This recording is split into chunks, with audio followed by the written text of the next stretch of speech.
Okay, so I wanted to get started asking about the development of the script and the story and what that process was like of working together to figure out the story and really working on the script overall as well.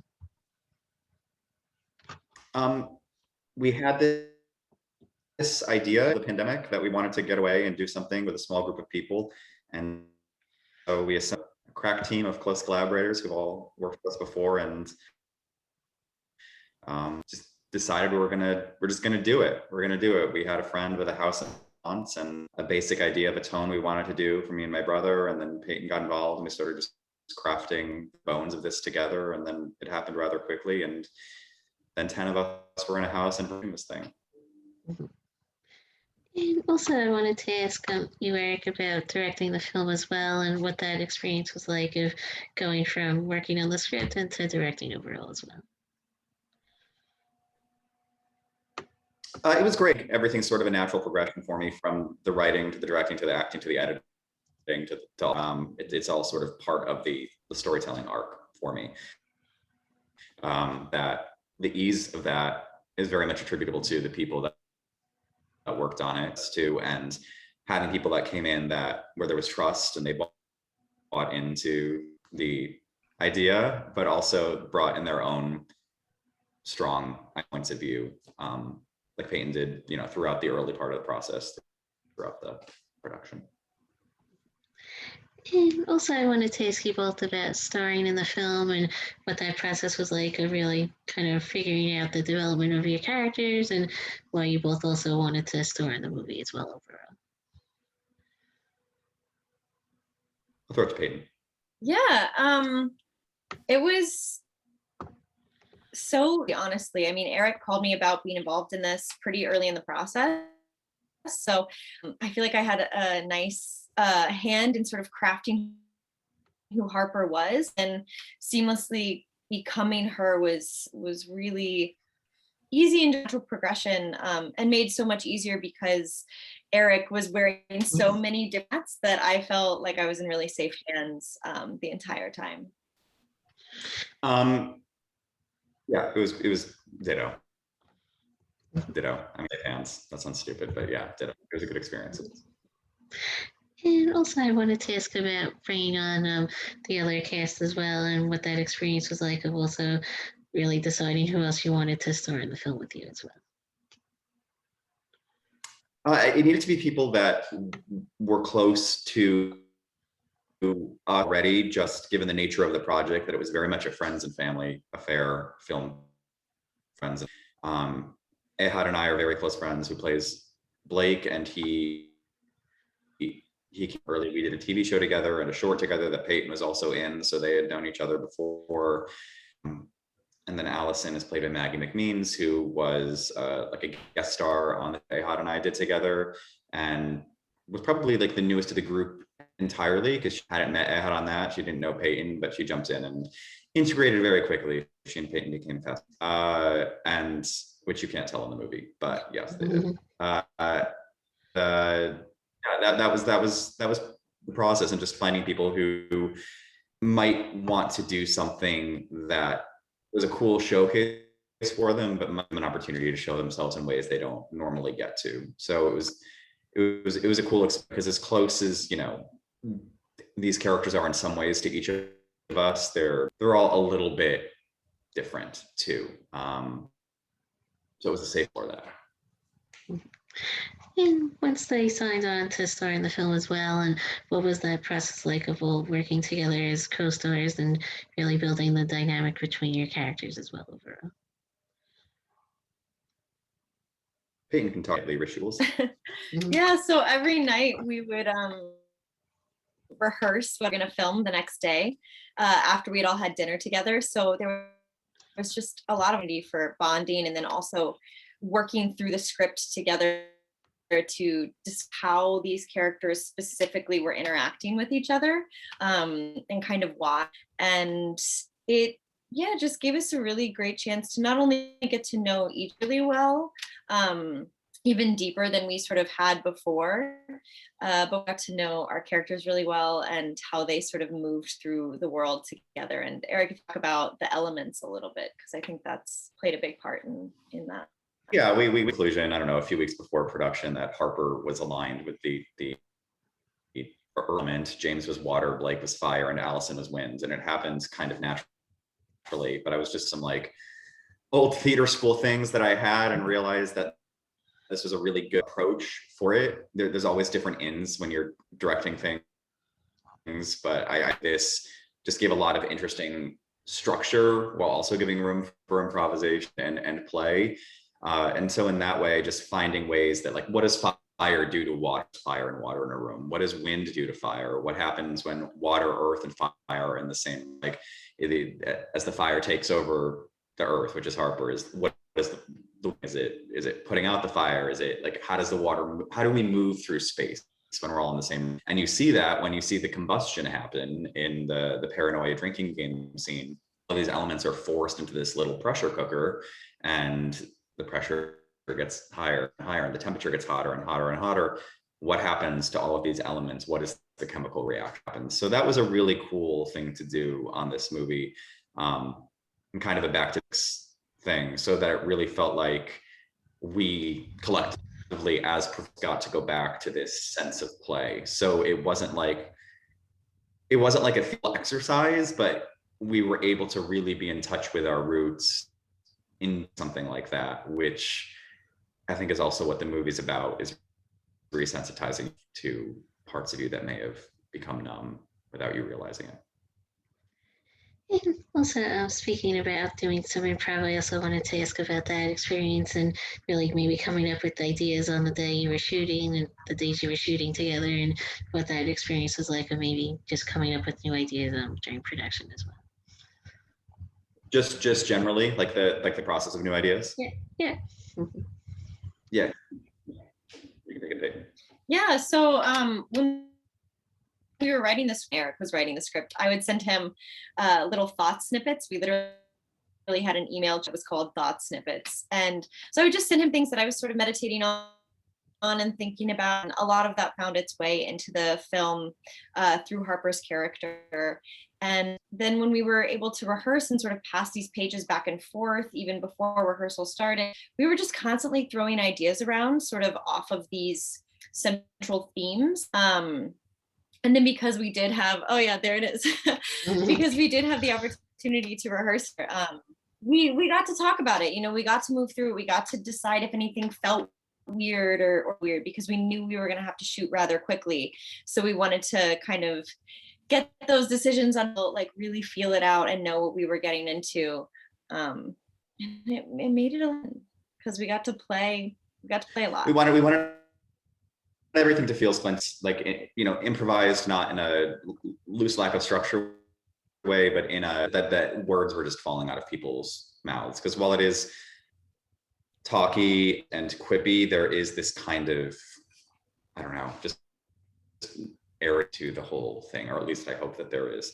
And I think that we had an opportunity to play things with a degree of naturalism you don't other movies, which is great, but it was nice to be able to do that here, just as a change. And I think that the timing of making the movie and the freedom that we had to do it within this allowed us to experiment and take some risks we don't normally.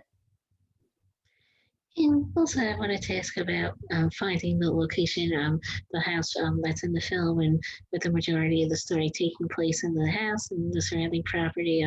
What was that experience like of finding that house and actually filming on locations as well?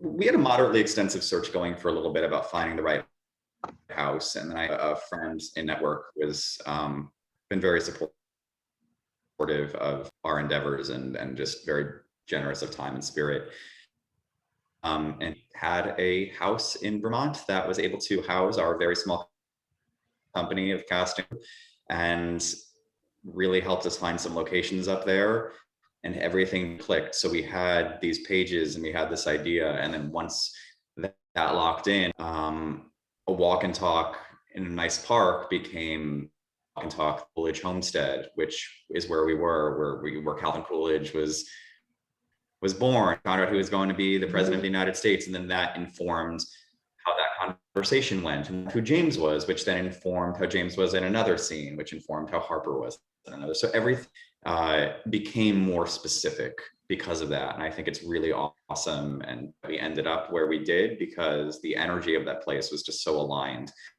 with the energy. I think it infused itself into all of us, just in terms of daily routine, up and going for a run, to shooting, to family dinners, to whatever.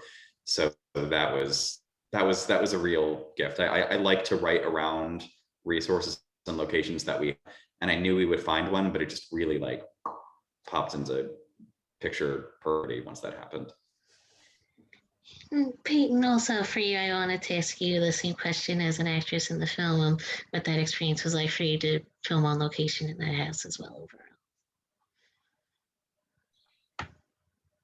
Yeah, it was really informative for Harper because, as we've sort of spoken about, ice earth, and so being surrounded by such beautiful greenery time just made it so easy to sort of slip into that. And there was just a lot of peace in this, even though we were shooting so quickly and had this sort of, crazy back and forth going.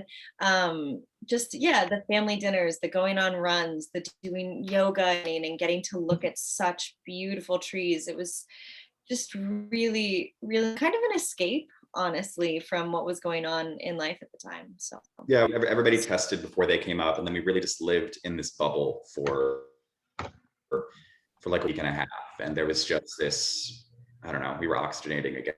And it was cool because on other movies, sometimes you'll leave and you'll go home or you'll go back to the hotel or whatever, but we were there. I mean, so most people lived in our friend's house that we shot in. Peyton and I lived in, she lived on the first floor and I lived in the basement, like in the movie. We really sort of were in this environment the whole time, which for this movie just felt very appropriate. And I think we're getting something out of this space in, a similar way to what the characters were. Entirely. Mm-hmm. And also, Erik, I also wanted to ask you about producing the film as well, and what that experience was like of really balancing the producing with directing and acting as well during production. It was a team sport. When I put on my coach hat and my leader hat, I think it's about surrounded with the best people possible. So I was shooting with my longtime DP. I was filming with actors that I'd all worked with before.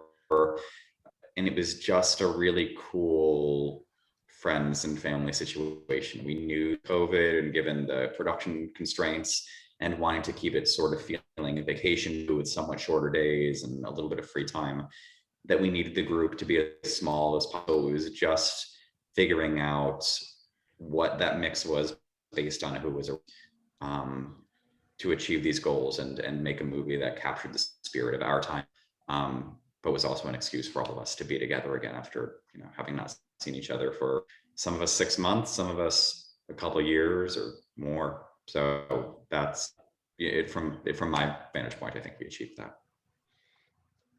Also, I wanted to ask about editing the film as well, and what that experience was like of really putting the final version of the film together as well.